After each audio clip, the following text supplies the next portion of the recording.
ನಮಸ್ಕಾರ ಸ್ನೇಹಿತರೆ.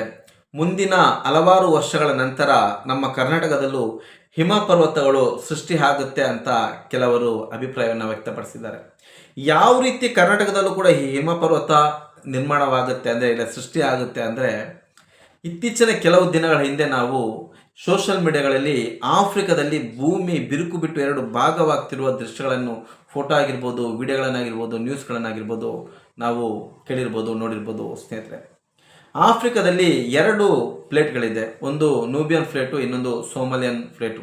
ಈ ಸೋಮಾಲಿಯನ್ ಪ್ಲೇಟ್ ಏನು ಮಾಡ್ತಿದೆ ಅಂದರೆ, ಆಫ್ರಿಕಾದಿಂದ ಸಂಪೂರ್ಣವಾಗಿ ಬೇರ್ಪಟ್ಟು ಅದು ಸಮುದ್ರದ ಮೂಲಕ ಕಾಲಕ್ರಮೇಣ ಮುಂದಿನ ಹಲವಾರು ವರ್ಷಗಳ ನಂತರ ಬೇರ್ಪಟ್ಟು ಬಂದು ನಮ್ಮ ಭಾರತದ ಗುಜರಾತ್, ಮಹಾರಾಷ್ಟ್ರ, ಗೋವಾ, ಕರ್ನಾಟಕ, ಕೇರಳ ಸಮುದ್ರ ತೀರದಲ್ಲಿರುವಂಥ ಈ ಭಾಗಕ್ಕೆ ಬಂದು ಬಡಿಯುತ್ತೆ ಅನ್ನೋ ಒಂದು ಲೆಕ್ಕಾಚಾರಗಳನ್ನು ವಿಜ್ಞಾನಿಗಳು ಹಾಕಿದ್ದಾರೆ.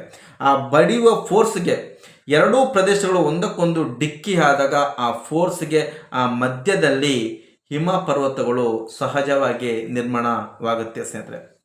ಈ ಲೆಕ್ಕಾಚಾರದ ಮೇಲೆ ಮುಂದಿನ ಹಲವಾರು ವರ್ಷಗಳ ನಂತರ ಕರ್ನಾಟಕದಲ್ಲಾಗಿರ್ಬೋದು, ಗೋವಾ ಪ್ರದೇಶ ಆಗಿರ್ಬೋದು, ಮಹಾರಾಷ್ಟ್ರ ಆಗಿರ್ಬೋದು, ಗುಜರಾತ್ ಈ ಸಮುದ್ರ ತೀರದ ಗಡಿ ಪ್ರದೇಶಗಳಲ್ಲಿ ಹಿಮ ಪರ್ವತಗಳು ನಿರ್ಮಾಣವಾಗುವಂಥ ಸಾಧ್ಯತೆ ಇದೆ ಅಂತ ಅನೇಕ ಜನರು ಅವರ ಅಭಿಪ್ರಾಯವನ್ನು ವ್ಯಕ್ತಪಡಿಸಿದ್ದಾರೆ ಸ್ನೇಹಿತರೆ. ಇದು ಯಾವ ಕಾಲಕ್ಕಾಗುತ್ತೋ, ಎಷ್ಟು ವರ್ಷಗಳ ನಂತರ ಆಗುತ್ತೋ ಗೊತ್ತಿಲ್ಲ, ಬಟ್ ಈ ರೀತಿ ಆಗುವಂಥ ಸಾಧ್ಯತೆ ಅತಿ ಹೆಚ್ಚಿದೆ ಅನ್ನೋದು ಅನೇಕ ಜನರ ಅಭಿಪ್ರಾಯ. ಇಂಥ ಅನೇಕ ಉತ್ತಮವಾದ ವಿಚಾರಗಳ ಬಗ್ಗೆ ಈ ಚಾನಲ್ ಮೂಲಕ ನಿಮಗೆ ತಿಳಿಸ್ತಾ ಬರ್ತೀನಿ. ದಯವಿಟ್ಟು ಚಾನಲ್ನ ಸಬ್ಸ್ಕ್ರೈಬ್ ಮಾಡಿ. ವಿಡಿಯೋ ಇಷ್ಟ ಆಯ್ತು ಅಂದರೆ ಲೈಕ್ ಮಾಡಿ, ಶೇರ್ ಮಾಡಿ. ಮುಂದಿನ ಸಂಚಿಕೆಯಲ್ಲಿ ಇನ್ನೊಂದು ಉತ್ತಮವಾದ ವಿಚಾರದೊಂದಿಗೆ ನಿಮ್ಮ ಮುಂದೆ ಬರ್ತೀನಿ. ಅಲ್ಲಿವರೆಗೂ ನಮಸ್ಕಾರ ಸ್ನೇಹಿತರೆ.